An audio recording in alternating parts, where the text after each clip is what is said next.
Welcome to Grave Discussions. I am your host, as always, Barnabas. And I am your co-host, as always, Samael. Welcome back, Gravers, to episode 104 Jeez. of the most fear-inducing, terrifying, and entertaining podcast on the airwaves. We're doing our best. That's right, yeah. We kind of didn't do a title for this episode yet, but you'll see what it's all about once we get into the meat and potatoes of it. But I'm really excited. This is actually our first episode of 2023 officially, even though, the other one released, I think, like after the new year. But this is the first one we're recording this year, which I'm very excited about. We're going to be covering a pretty polarizing film, so I think it's a perfect launching pad for grave discussions for this year. And we're only going to be aiming to do even more stuff in 2023. So expect more great topics, more reviews, and everything else. But yeah, I'm super pumped to get into this episode, Sam. I am too. I really wanted to talk about this one, and I really wanted to see what, you had to say about it, because this movie is super divisive. Either everyone's like, it sucks, it's fucking stupid, or well, that was pretty good. That's pretty much it. That's all that's going on social media right now. Yeah, exactly. And that is the case for a lot of horror movies nowadays, but this one in particular is getting the brunt of it, especially because the word of mouth has been so strong. It's similar in that respect, I guess, to Terrifier 2, but this movie has, the extreme ends of the spectrum of subjective opinion are even more extreme, in my opinion, than Terrifier 2. It's just, we might as well say what it is. So if you don't already know, we're going to be doing a discussion about Skinamarink. Yep. And we're bringing back in this episode the ever popular Cult Corner as well. And that's always my favorite segment. Oh yeah, I know. That's why, I wanted to do it. And we're covering a movie today that you've actually never seen before, which is rare. I know, yeah. The one that I've seen, one that you have not seen. So I'm very excited to hear your thoughts about the movie that we're going to be covering today, which is, give you guys a sneak peek, a 1985 zombie slasher, I guess, all the way from Mexico, called Cemetery of Terror. Imagine Halloween had a baby with Thriller, and had a baby with Evil Dead, and had a baby with Return of the Living Dead. Exactly. Yeah, so if that doesn't get you pumped, I don't know what will. But before we dive into that, we're not going to be doing any of the news segments or anything like that we used to do. But I am curious, Sam, what your opinion is of horror in 2023 so far. So far it's been, honestly, I'm meh. There hasn't been anything that's stuck out to me lately. I'm really excited for the new Scream 6. Mm-hmm. And what else is coming out this year? Refresh my memory, because I've just been stuck at work and I'm having burnout. Yeah, I hear you. Well, Scream is obviously one of the big ones. We've also got, actually coming out tomorrow as of this recording, I think, is it tomorrow or maybe Saturday? The 17th, I believe, is that movie, the new found footage movie called The Outwaters, which has also been getting some attention. Kind of a more independent release, obviously, but that one's coming out. We've got Scream. God, what else is coming out this year? I know there's more stuff, but now you put me on the spot, so I don't exactly remember, but I know there's more. Is this Outwaters one going to be where is it coming out? Where can we let the people know? I actually think, if I'm not mistaken, that Screambox is going to have it. I'm not surprised. They've been trying to compete with Shudder lately. First with the Terrifier, and then that Scream remake, Bollywood remake that came out in 2003. I don't know what the hell that was about. And then now this. Screambox is trying, man. I've tried Screambox, and when both Screambox and Shudder initially came out, Shudder cost money, and I was looking at both of their layouts, and Screambox had basically the exact same layout as Shudder. It's just I don't want to say poor man's Shudder because that's mean. It's just like the great value version of Shudder. Yeah, kind of. Screambox is cool in concept. I mean, they are starting to get some like unique kind of exclusives and movies on there. I mean, there are some good movies on there, but when you kind of go into it, there are not that many movies in general.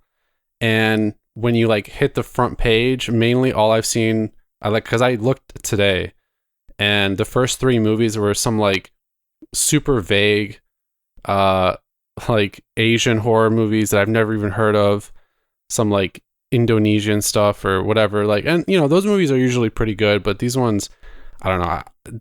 I've never even heard of them. They looked kind of mid, sort of, you know. So, this Outwaters is probably going to be their next like big thing that comes out.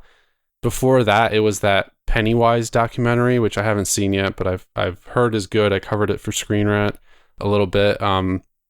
So they have some things here and there, but they still have a ways to go before they catch up with Shudder, in my opinion.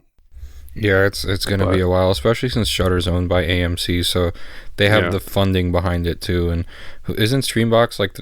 Correct me if I'm wrong. Aren't they through like Bloody Disgusting or something? Yeah. It's like I don't know. They're all related because they're all under like the same parent company or whatever. But you know, I will say though, I'm actually looking right now to see what other like big things are coming out in 2023. But so far for horror, it hasn't been too bad. I have missed a few of the bigger releases, unfortunately. Like I missed Megan and I missed Infinity Pool, but I plan on watching those very soon. Yeah, same. Obviously, I watched Knock at the Cabin. If you're listening to this and you haven't seen it yet, we launched our YouTube channel, Grave Discussions, with the very first episode of Barnabas's Boneyard, which is me covering Knock at the Cabin. So, spoiler free, if you haven't seen that video yet, I encourage you to go check it out, drop a like, subscribe, all that good stuff. So there have been some, you know, significant releases so far, but not that many. I mean, last year, you know, we had Scream 5 or 5 Cream. It's not 5 Cream. come out in January, I believe, right? So that was like already starting off big.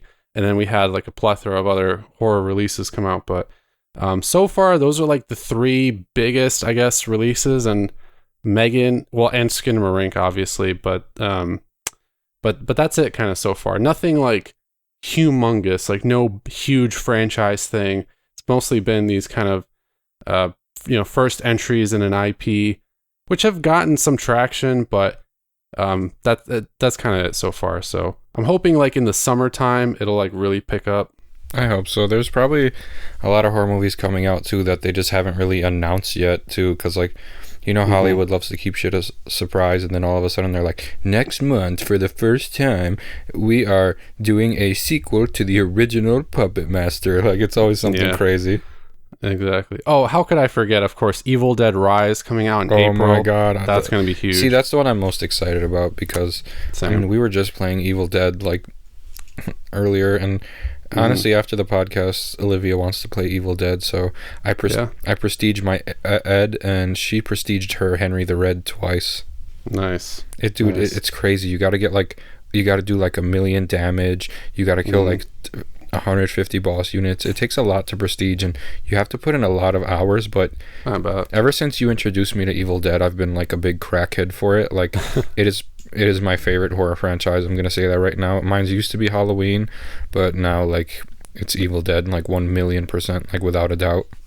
Yeah, and I know how I feel when I discovered it. Well, I didn't even discover it. My dad owned like Army of Darkness on VHS when I was a kid, and I was just obsessed with that movie when I was a kid. I didn't even know at the time that it was preceded by like 2 other films until I eventually like saw those, and then I was just, you know, like a crack addict for it, like you said, for life. So I never knew I never knew who like Ash was. I remember seeing like a man with a chainsaw hand at like when I used to go to the mall, and we used to have this store called Suncoast, which eventually turned into FYE, and they used to carry a lot of horror action figures, and one of them was like Ash with the chainsaw hand, and like the background said Army of Darkness, and he was like, it was like the, you know, like the VHS cover where he's like standing on the car or whatever with his chainsaw hand and all those demons, and I was like, is he good, is he bad, like what's going went on, because I like had no fucking idea.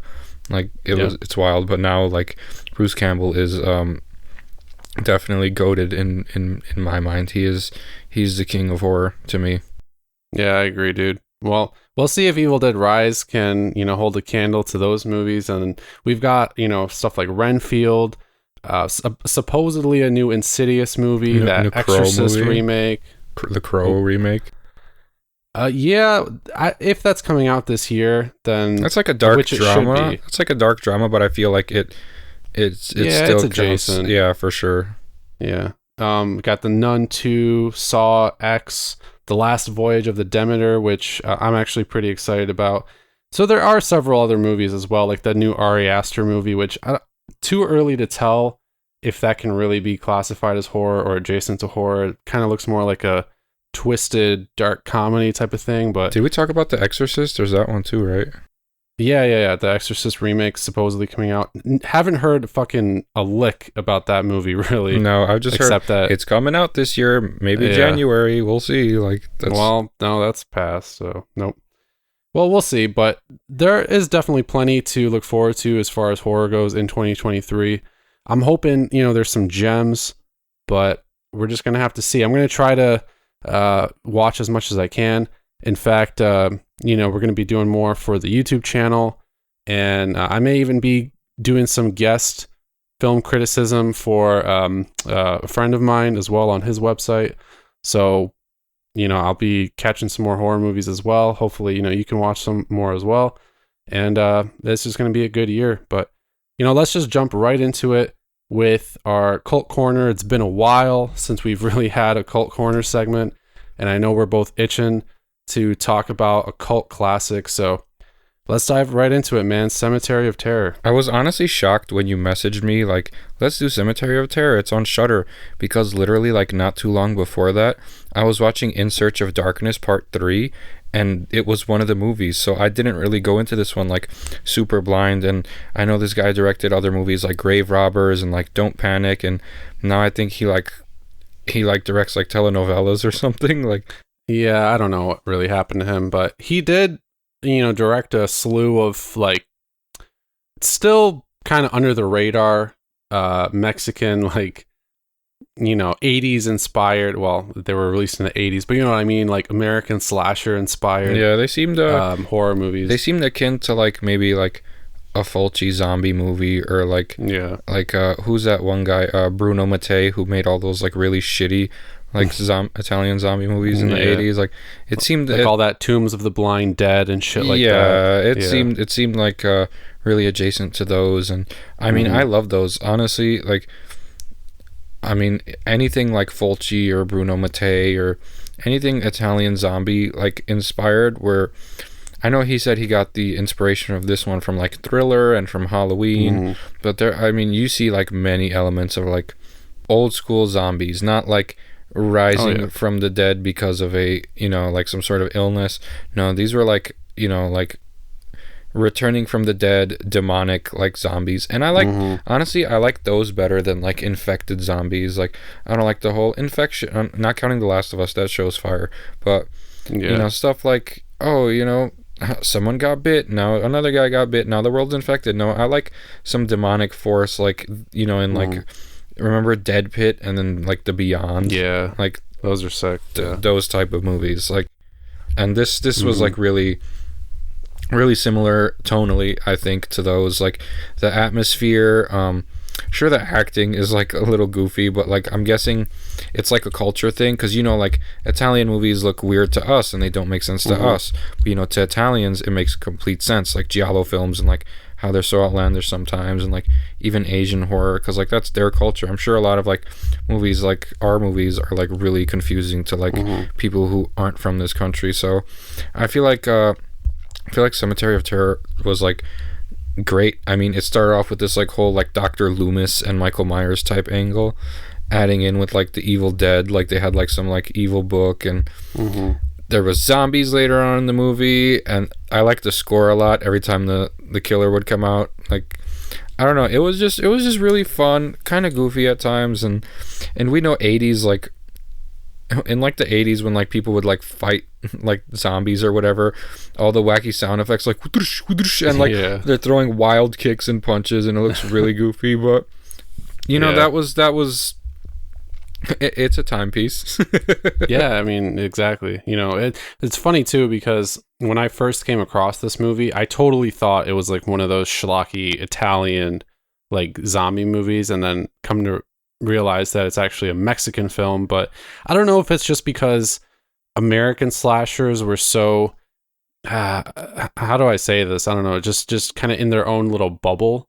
Yeah. That, you know, and I mean, they really originated that specific style of slasher that was, you know, evocative of like the Italian giallo, but also kind of its own thing because of like the teenage like focus on everything, you know, from the perspective of the teenagers and everything.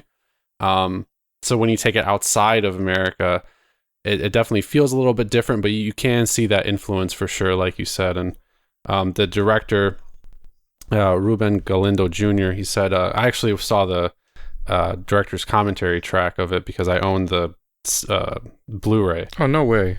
Yeah, and which is worth picking up from Vinegar Syndrome if you ever want to. But I watched the director's commentary, and you know, he said that he was inspired by Halloween and by Thriller, and some of the people who worked on the film with him actually worked on Thriller. I think specifically the people who did the creature effects worked on Thriller. That makes a lot of sense.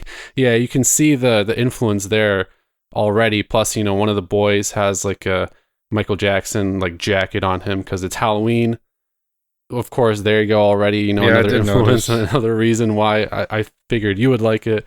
It takes place during Halloween, so they got their costumes and everything.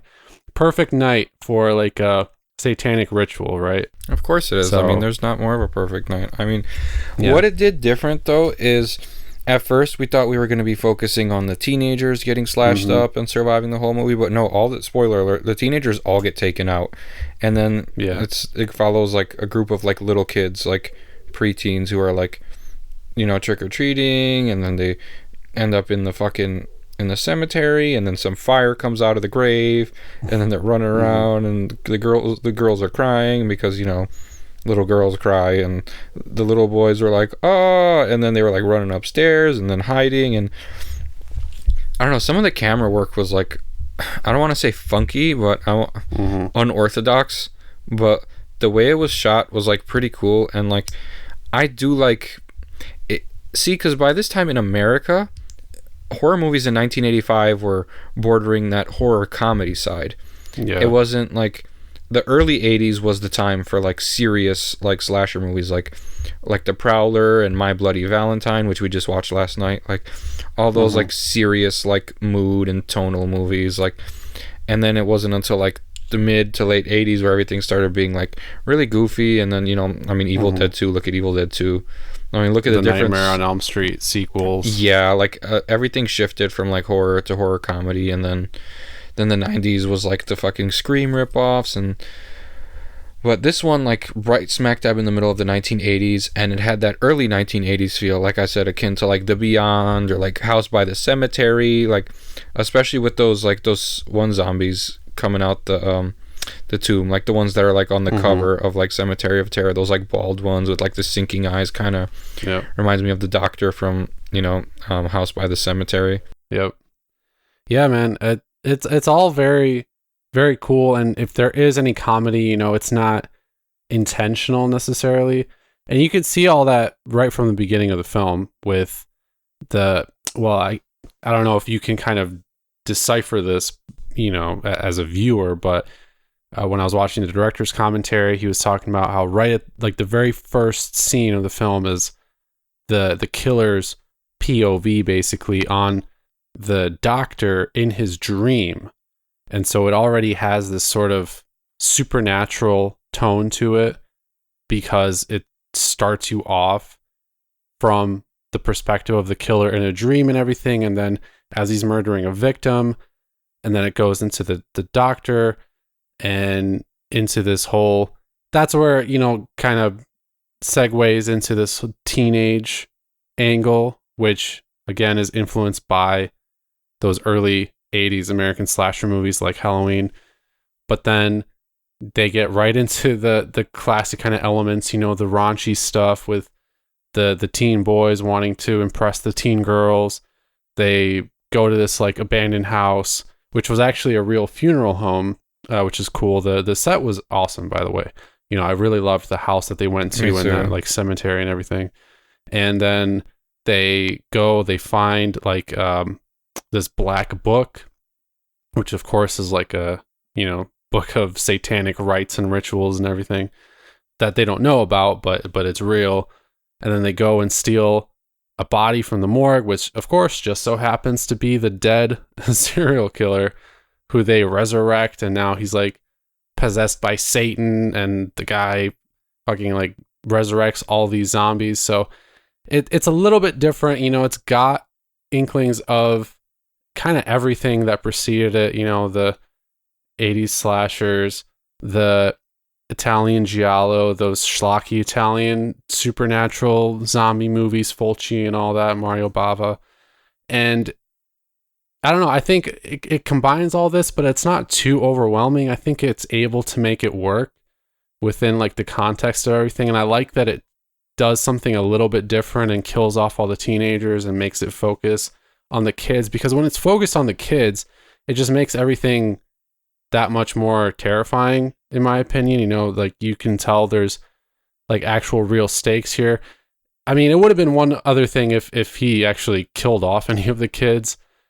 Spoiler alert, you know, none of them die, but it's just the plain fact that they're in this situation now, and so the stakes are raised and the tension immediately is raised along with that. So then the rest of the movie, you're just kind of like at the edge of your seat thinking like, okay, are any of these kids gonna bite the dust? Yeah, and I really or are they gonna like make it out? And I really didn't want them to bite the dust, because who cares about, you know, horny teenagers or people in their mid-20s? I wanted to go to a rock concert. Like, shut up.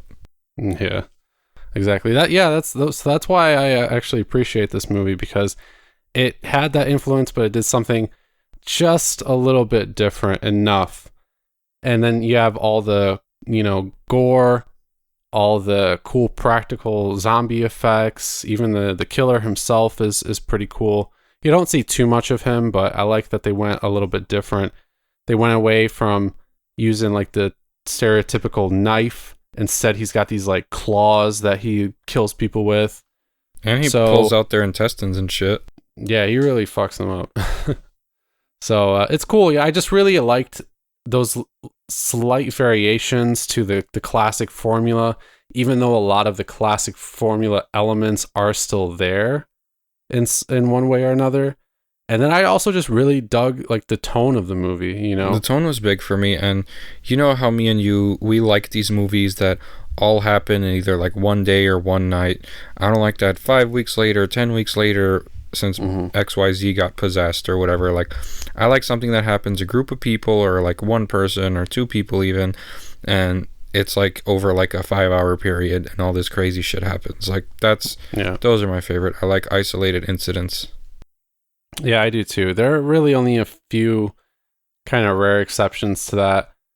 But that's the kind of the problem I have with a lot of movies like Smile, for example, is that, you know, I get it. It's like this whole like curse thing that lasts over a while, and that can be terrifying too, but I don't know. It's just so much more intense for me when it's happening over the course of like a night, or this very like small pocket of time, or short pocket of time, because it just, I don't know, really ratchets up the excitement and just makes you feel like, okay, they don't have a lot of time to live. Everything's kind of happening at once. And it also helps with the pace of the film, I think. So in this movie, I think the pacing is pretty great. A little slow. I mean, not really even that slow at the beginning. It only takes like 15 to 20 minutes for the teenagers to like get to the house, and already like things are looking creepy. And then they encounter the book, and everything kind of just kicks off from there. So it's not even like slow. It's like an hour and a half long movie. But I just think the way that the story progresses is good. And yeah, you know, I was just really entertained by it for the most part. Also, I mean, as far as the acting goes, yeah, in general, not the best. Some of the kids were actually pretty good. And then Hugo Stiglitz as the doctor, I think Cardan is his name, was definitely the standout. I think he was probably the most established actor in this film, like by far, so that's no surprise. But yeah, I mean, not the best movie in the world, not even probably the best zombie movie in the world, but the atmosphere was there. It was dark, you know. I don't know if it was stormy, but it's just it had when they were doing the nice ritual. vibe. When they were doing the ritual, it was storming, which I liked. I mean, the atmosphere was like the main thing of the movie, and like not really seeing the killer up until a certain point. Like you see him like laying on the grave when they're like when he's coming back to life, and then he's just kind of creeping in the shadows and stuff, and clawing people and ripping their intestines out. And I honestly enjoyed it. At times it got like slow, kind of. Like he would kill someone, he'd kill another person, then it would slow down for 10 minutes, and then it would pick up again, and then at one point it picked up and it just didn't fucking stop. There was one thing after another. Like one of the kids was even like, I need to sit down and take a breather, and he's like, we don't have time to sit down. We'll rest later, dude. Like, yeah, exactly. Yeah, I thought it was cool. I definitely agree with that. There are, you know, some moments where it just kind of like stops for the most part, and then just gets into like some dialogue or something. But I don't think it detracted too much from the overall action, so I still enjoyed it. So you know, if you are a fan of those kind of nostalgic 80s slashers, this one I think will definitely do it for you. It's like I said, it's got all those elements. It's a fun ride through and through.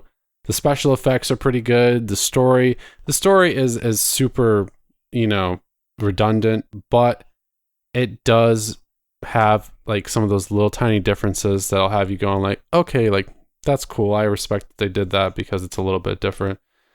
And if you are interested in watching it, it's on Shudder or I believe AMC Plus. If you have that, you can also purchase the Blu-ray. I don't know where else it's available, but I got mine from Vinegar Syndrome. Like I said before, they have a really nice edition. Yep, you can get it off Amazon as well. Could also be, maybe it's the same edition. I don't know. I think it is. Yeah, they sell Vinegar Syndrome on Amazon. That's where I got all of my Vinegar Syndrome ones, and the ones I didn't, I just got from eBay. Yep. Yeah. So you know, if you're interested, you can buy it. I'm gonna probably check out his movie Grave Robbers at some point too. I think that one's also on Shudder. Yeah, Don't Panic might be. I'm not sure if Don't Panic is, but everyone's saying that one's pretty good. I mean, look, if you like stuff like The Beyond or Hell of the Living Dead, and like Zombie and like, you know, House by the Cemetery or even Spookies, you should definitely check this movie out. Agreed. And you know, I'll leave off with this one final thing too. For all its faults, I learned this on a director's commentary. The director, this was his first feature film ever, and he was only like 23 years old when he did it. He kicked ass. That's pretty impressive. Yeah, his dad was like a producer though, and obviously he had a lot of help from like more experienced people on the set, but still pretty impressive. So hats off to him. I don't know what he's doing now, directing telenovelas, but maybe he should get back into another horror film. You know, he could do something cool. So that's it for Cemetery of Terror, guys. If you have seen it, let us know what you think about it. If you have not, we definitely encourage you to seek it out and just have a good fun night. You know, this is definitely a good like Friday night, Saturday night 100% watch. Or even like if you're like staying in, like if you got a day off from work like during the week and it's like raining out and it's like, you know, 10 in the morning, stay in bed, turn this shit on, relax before you start your day. Honestly, it's a good way. I mean, I did that with like fucking like what was the movie? I think it was Zombie when I watched the original like Zombie 2, you know, Fulci's stuff, I think. And it's one of those, man. Like it's an enjoyable like Saturday night, Saturday morning, who cares? It's on your single day off, pop it in the morning and you know, just chill. I mean, it's really fun, honestly. Or on like a rainy day, it fits the atmosphere. It's super moody. The killer's pretty badass. it's like a mix of 9 different movies. So I mean, you'll enjoy it if you love the 80s, and it's one you probably haven't seen. It's not like we're like, yeah, go watch, The Burning or Sleepaway Camp. Like, no, add a new classic to your repertoire, and add a new classic Halloween movie. Yeah, exactly. That's what I aim to do with this one, honestly, because I know a lot of people probably have not seen it, and people are always like, I've seen everything, but I don't know if you've seen this one. So this is for sure a cult film. 1,000,000%. Yeah, it's like one of those straight to VHS sold by a small distribution company to local video stores that you would walk in with your parents and be like, ooh, the cover. Like, the cover is the thing that grabs you, and then you take it home and you find like one of your weird suppressed memories from when you were a kid. Hey, there was a movie, and there was a guy, and there was a book, and he was killing people by scratching them. They were speaking Spanish, I think. Yeah. I don't know. Yeah, for sure. So great movie to kick back off the cult corner with. And with that, we're going to move into our main segment and talk about one of the most polarizing horror films in recent memory, in Skinamarink. But before we do that, we're going to just take a very quick break. Stick around. We'll be back with more grave discussions.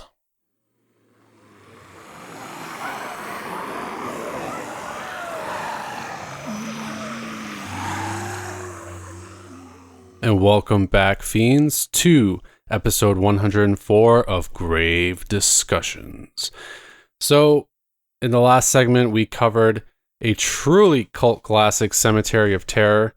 And right now, we're going to cap off the episode with a discussion about one of the most divisive horror films to come out in probably the last few years, honestly. Since, God, which movie? Probably like Midsummer or something.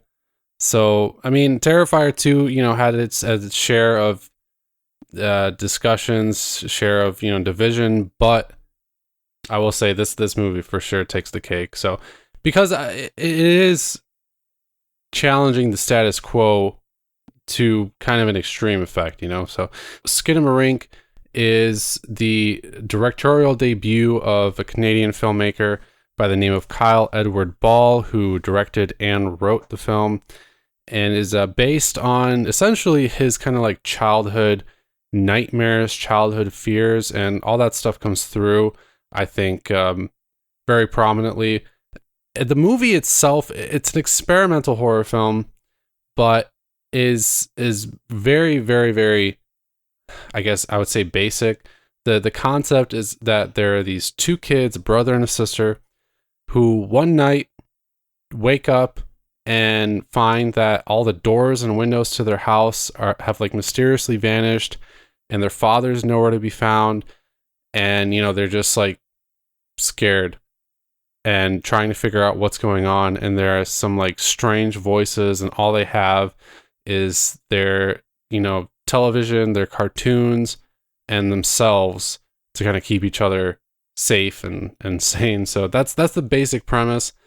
But I mean, the film has garnered a lot of attention for a lot of reasons, but in particular just because of its approach. So why don't we talk about that a little bit, Sam? So it starts off like shots of like the ceiling and of walls, and then like closets opening and like stuff falling out, and then you hear the dad like, yeah, he fell and hit his head. No, yeah, he's gonna need stitches. He got stitches or whatever the hell.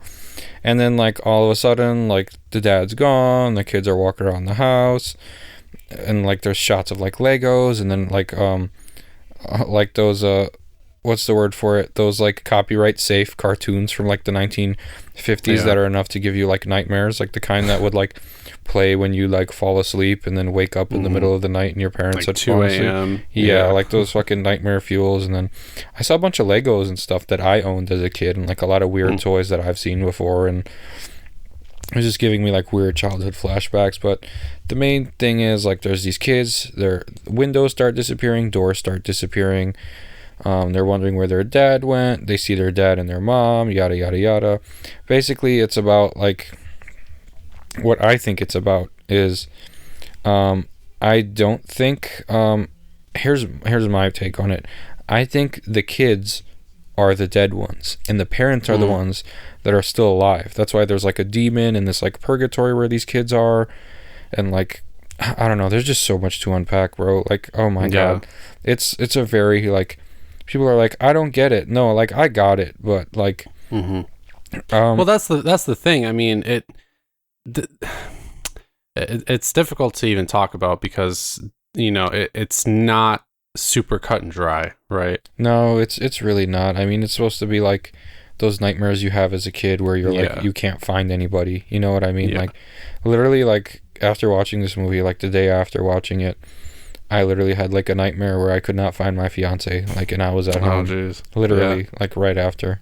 I mean, I didn't even like have a nightmare or anything necessarily, but after we watched it, actually after going to see Knock at the Cabin. And because we were a little underwhelmed by that movie, and I was like, I gotta watch Skinamarink. We're gonna be maybe covering that for the podcast. She was like, all right. At this point, it was like midnight, right? Yeah. Perfect timing for this kind of a movie. So we turned off all the lights. We were in bed.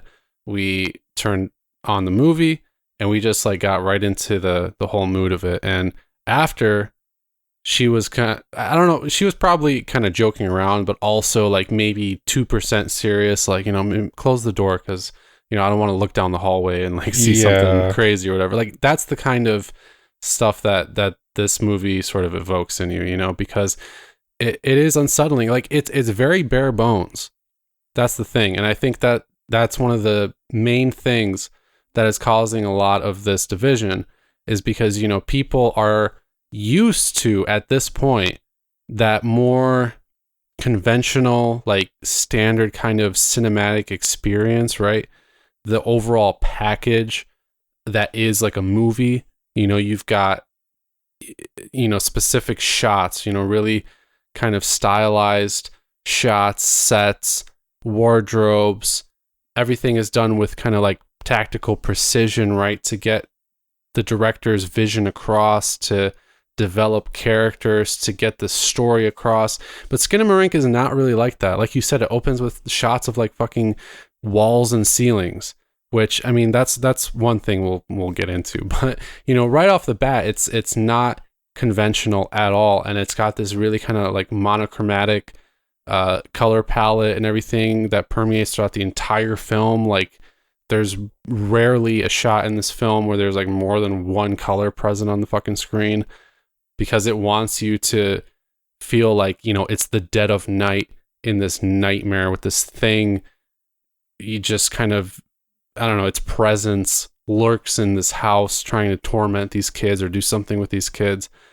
And all the shots are like just several, I don't know, seconds or even minutes long shots of like toys and interior decorating, and the most you pretty much see of any human being is like their feet or their back or something, except for a few really creepy shots of faces, which may or may not even be faces. But that's essentially it. Like, it's just not your typical horror movie, and I think that's really rubbing a lot of people the wrong way who have grown accustomed to seeing horror movies presented in a very specific kind of way. Yeah, I mean, it doesn't follow any specific formula. It's just as, like, random and, like, empty and confusing as our dreams. And I think that's, like, what it was trying to do. Like, that's why, this is experimental horror. They're just, like, it doesn't follow, like, any specific tropes or anything. It's just, like... And, I mean, the two protagonists are kids. And the one antagonist is, like, a demon. Like, who literally, like... Spoiler alert, like... At one point, like, kills the boy multiple times and then brings him back to life just to kill him again. And when you see that blood splatter and he shuts the girl's mouth and, like, sews her eyes shut or whatever the fuck, like, it's really, like, it's meant to be nightmare fuel. It's not meant to be... Honestly, I would not even call this a movie. This was a experience. This was a... Yeah. I felt like those long, drawn-out shots in the house were there to make you know, like, this is their infinity. This is where the kids are. This is their entire world. And even the shots of, like, the toys on the ceiling, and then the toys disappear, and then the hallway turns into, like, a 10-mile long hallway with the light at the end of the tunnel. Like, it's made to let you know, like, there is something definitely supernatural and nightmarish going on, and that these kids, like, the rest of their entire existence is going to be in this house, like, for whatever reason, who knows. But I feel like it's like some sort of purgatory or something like that. I think the kids, both of them, like, actually, no, I don't think the girl died. I think the little boy died when he fell and hit his head. That's why his sister, like, really doesn't say much in, like, the movie, you know, other than talking to their parents, because, you know, that's what the boy would expect of his sister, you know, to want to talk to their parents and be like, where are my parents? And then that's why at some point, like, the girl's eyes and her mouth disappear, because, like, in dreams, you know, that nightmares that I've had, like, sometimes people's faces disappear because, you know, your brain can't, like, keep up with it anymore. Your brain is, like, burned out on, like, giving these people a face, and eventually they're just like this blob, and you realize, like, you are the only person in this dream. And yeah, it could be that the kid fell and he's in a coma and this is what he's seeing. That's actually like my wife and I's prevailing theory, and it's kind of the most obvious theory because right at the beginning, as you said, there's this whole dialogue from the father about, oh, he, like, fell and hit his head. So it's like, okay, maybe he's got, like, brain damage or he's in a coma or something, and he's having this just forever fucking crazy nightmare. So I don't know. I mean, that's the thing, you know, this movie doesn't really give you any answers because it wants to just be what it is. It's like you said, it's an experience. It's a nightmare. It's not even something metaphorical, really. Like, there's no real metaphor to it. I mean, you can kind of look at the characters of, like, the mother and the father and how they're presented and think, like, okay, maybe there's some trouble, you know, maybe they're split up, and that division right there, that separation, is causing a rift in the family. Maybe something else is even going on. Maybe there's some kind of abuse, or who knows, right? I don't know. I mean, it's implied, I think, at the beginning that the mother and the father are not together in some fashion. But yeah, I mean, overall, though, it's really just about presenting this crazy, seemingly random, just kind of dreamscape that just kind of sucks you in, and it's very unsettling. But yeah, there's not really any type of typical linear story or anything like that. I mean, there is stuff that happens. There is technically a plot. There is some progression, more or less, but yeah, that's really it. I mean, it just seeks to kind of take you back to when you were a kid. You know, if you were a kid who had nightmares like this. I mean, I know for me, when I was a kid, I would be a little afraid of the dark. Like, I wouldn't want to leave my room because I don't know. I just had these lingering thoughts, you know, that, like, something could jump out from the corner, or, like, even one of my parents could suddenly turn into some kind of, like, monster or demon or something like that. And those thoughts scared me. And I did have nightmares as a kid when I lived in, like, you know, that Hamtramck house and everything. Like, I had nightmares of, like, monsters and stuff. And I didn't really recognize any other people that I knew in my dream. So this movie kind of hit home for me, at least, just because I've been there and I've had similar kind of experiences. But it's definitely not a movie you should go into expecting to, like, watch, like, a movie for sure. No, it's more of like we said, it's just like, imagine inserting yourself into someone's nightmare and then you're trying to make sense of, like, what they're seeing. And, like, I guess this movie is supposed to be maybe like a analysis of a kid's psyche, like, or something like that, or maybe some sort of, like, mental disorder, or who knows what you can, like, draw from this. You can make up 80 million stories that all make sense and then tie them back to the imagery and what's going on. But honestly, like, I feel like it's just made to be like, this shit happened and now this is happening and here's what happens. Like, this movie is basically like, here's this, like, and here's what happens. And like I said, the long drawn out shots, like, which honestly, if we cut out about 30 minutes of those shots, I think I would have enjoyed the movie more. But yeah, I know those shots were just for an emphasis on them being stuck in this empty, infinite house. Like this, it's infinitely empty, and it's infinitely their reality. But I feel like it's the kid's really stuck in a coma, because what do you do, like, when you, like, what causes you to wake up from a dream, right? Either you jump from a high height in your dream and you wake up, or like someone you love is murdered or you're murdered. So I feel like the kid, you know, his psyche is just trying to wake himself up. So he's like, all right, let's something happen to my sister. And then that still couldn't wake him up. And then he got the demon in his dream, who's also him, to kill him multiple times so that he can wake up. And then he saw that he couldn't wake up. And then at the end of the movie, finally, he sees like this white light at the end of the tunnel. And he's like, oh, finally, I get relief. And then he goes to the white light, and then it's the demon again. So like he realizes that like he's just basically stuck there. That's my take on it. I think the kid's in a coma, and he's trying to wake himself up, or his brain's trying to wake him up by like giving him like the same triggers that would cause a normal person that's sleeping to wake up.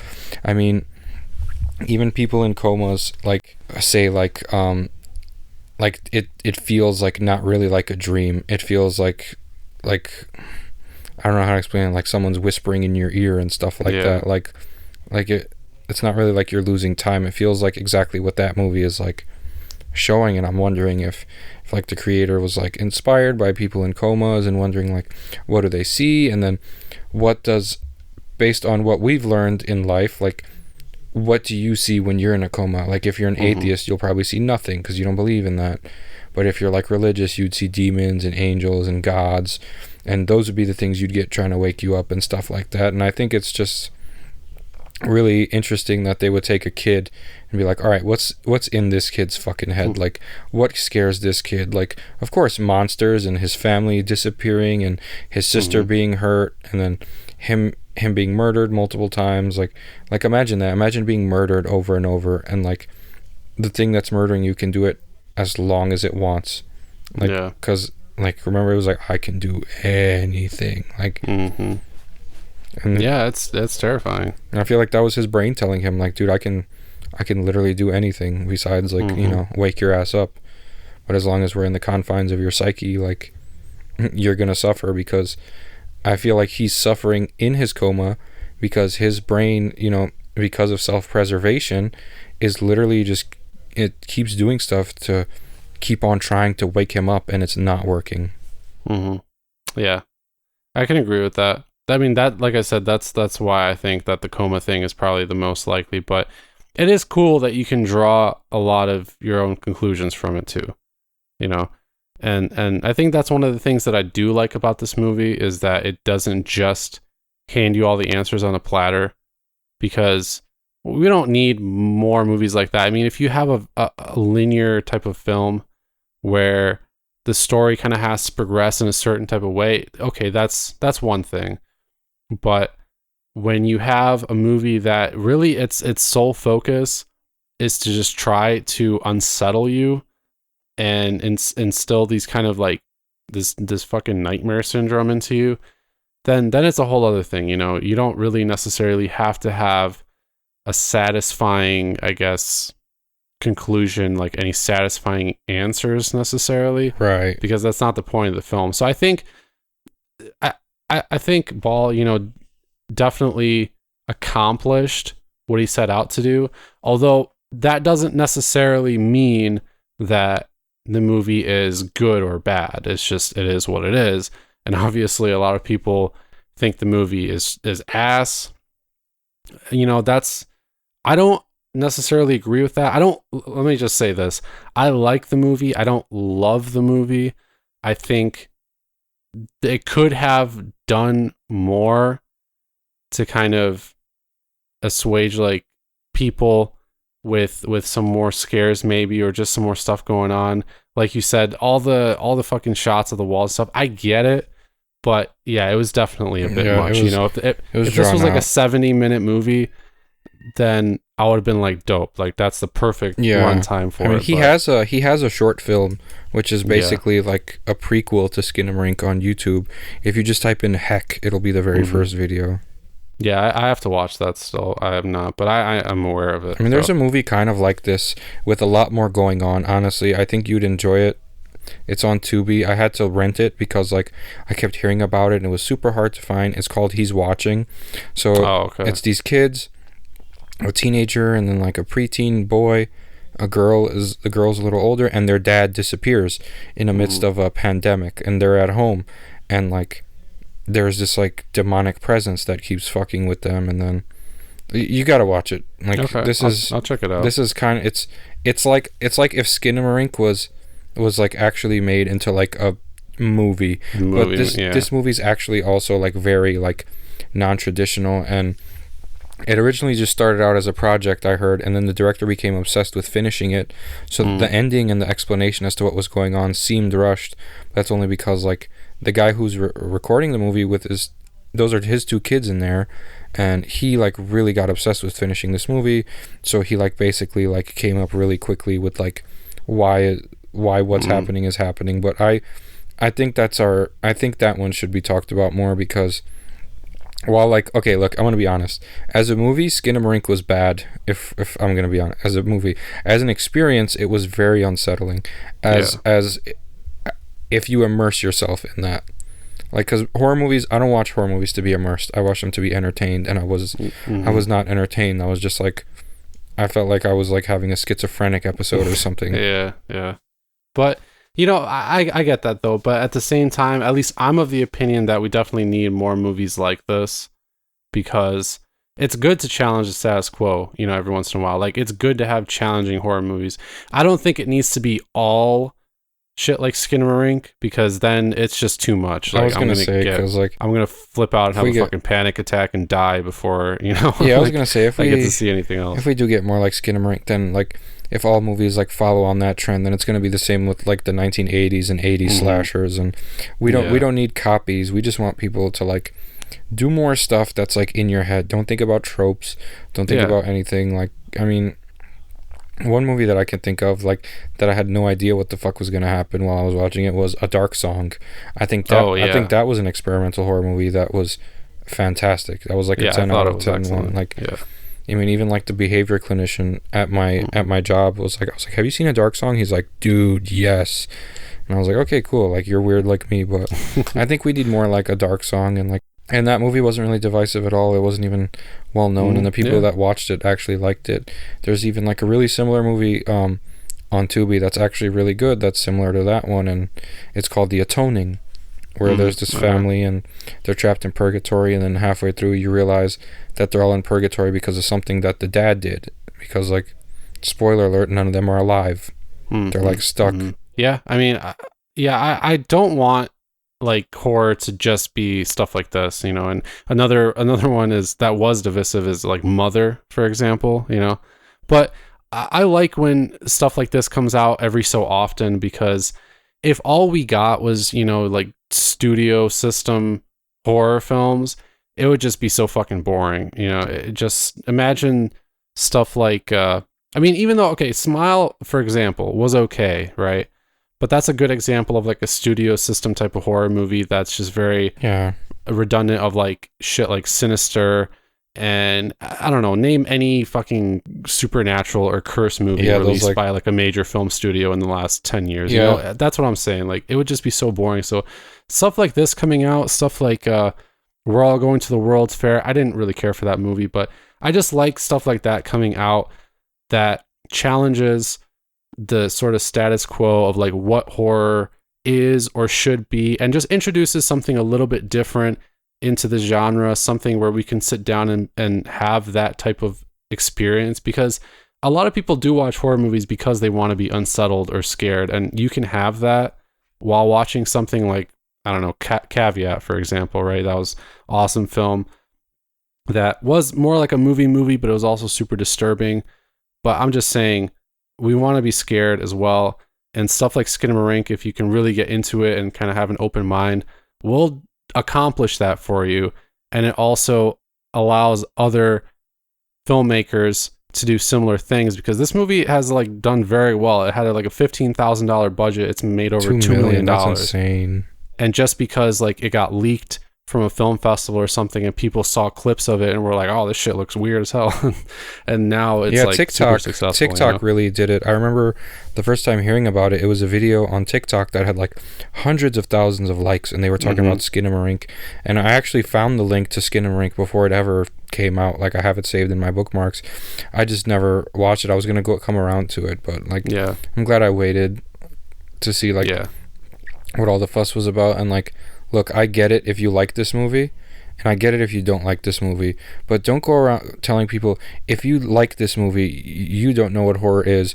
And at the same time, if you did like this movie, don't go around saying, "Oh, I'm smarter than you. That's why you didn't get it, because you didn't like it because you didn't understand it." Like, no, it's just not some people's tastes. Like, I don't like sci-fi horror that much, and that's just me.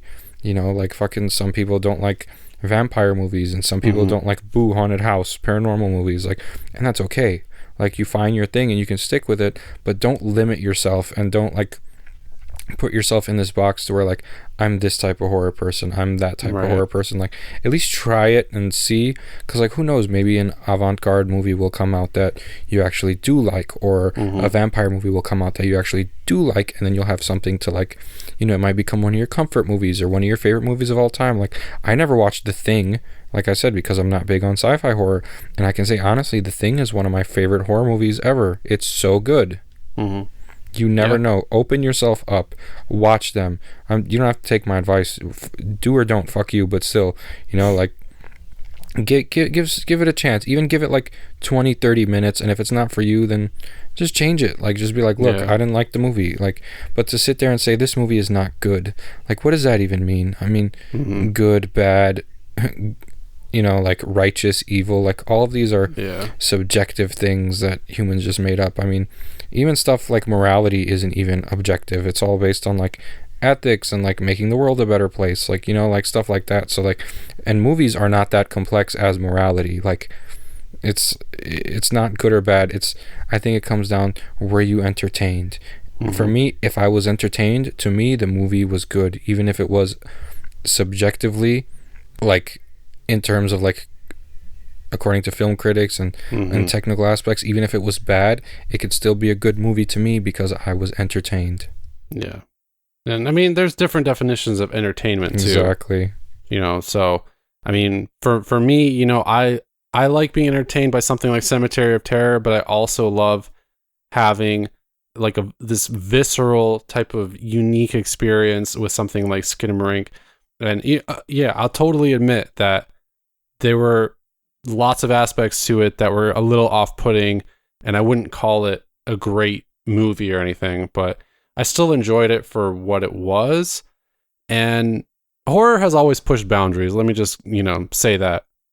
And if we didn't have something like, I don't know, Blair Witch Project, for example, coming out, pushing boundaries, doing something a little different, we might not even have found footage as it is, right? Exactly. And piggyback off that fucking Paranormal Activity. You know, if that movie didn't come out, well, I don't know. Some people might argue that would be a good thing, but yeah, like, those movies might not have come out. We would have had this slew of like haunted house movies. Yep. It Follows, another good example. You know, so there's always horror movies out there that are going to do something to try to upset that status quo, or at the very least, or at least just to be creative. And I think that's what Skinamarink has definitely done. And I also like that it's kind of awoken this sort of big word of mouth trend again. You know, well, not just it, but also Terrifier 2. These movies have become very successful just based off of word of mouth alone. And I like that fact because it is also challenging the whole studio system with their humongous marketing budgets. And I think that, you know, it's a turning point for horror. We've got stuff like Infinity Pool coming out. It's not all just dominated by stuff like Scream or Halloween anymore, which is great. And so that's why I like to see movies like Skinamarink come out, because like I said, it offers a little bit of variety. So. And it gets people talking about the genre more. Like, I'm sure even some people who aren't even horror movie fans, they watch Skinamarink and they're like, I don't like that. Well, maybe I'll try a different horror movie. Maybe I do like horror movies. Maybe this one just wasn't for me. And then, you know, they get into the genre. Who cares? Yeah, exactly. Well, I think we've talked about Skinamarink long enough now, but our general kind of consensus is, Samael, I mean, I know for you, it's an okay movie, but I know you also appreciate a lot of the more unique aspects of it. For sure. I pretty much agree. Is it worth checking out? I think so. Yeah, absolutely. Yeah, definitely. I would check it out. I mean, if you're one of those people who like instant gratification, like you watch TikToks, like 30-second TikToks, like it's not for you. But if you can watch something like fucking Nightbreed, then you can sit down and watch this movie. I mean, Nightbreed's long as fuck. Speaking of which, today's the anniversary, so happy like 40th birthday Nightbreed or something, 30th. Jesus. Yeah, that's insane. Well, happy anniversary Nightbreed, and if you have not seen Skinamarink yet, we definitely encourage you to at least give it a shot. It is a difficult film to take in, but I think for some of you, it may be worth the effort. For some of you, if not, then that's totally fine too. But either way, let us know your thoughts. If you have seen it, tell us what you think. Of course, you can reach out to us in a lot of different ways. Now we have a YouTube channel. Just search for Grave Discussions. We've also got lots of other social media. Where can they find us, Sam? They can find us on gravediscussions.net. That's our main site. But you can also find us on Apple Podcasts, Spotify, and Stitcher. That's right. Yeah, absolutely. I think we are also on Amazon Music now, if I'm not mistaken. That's wild. I did not know that. Yeah. So pretty much anywhere that you listen to podcasts, you can find Grave Discussions. Just search for us. And then, of course, you can follow us on Facebook, Instagram, and Twitter as well. I don't know if you already said that, but if you're not following us on social media, please do so. That's where you can find all the latest updates and even interact with us. So definitely go do that. But that's going to do it for episode 104. Fiends, if you have any suggestions for anything else you'd like to see us cover, please drop us a comment or a message. Otherwise, we're going to sign off here, and we'll be back on Grave Discussions. New year, new fear.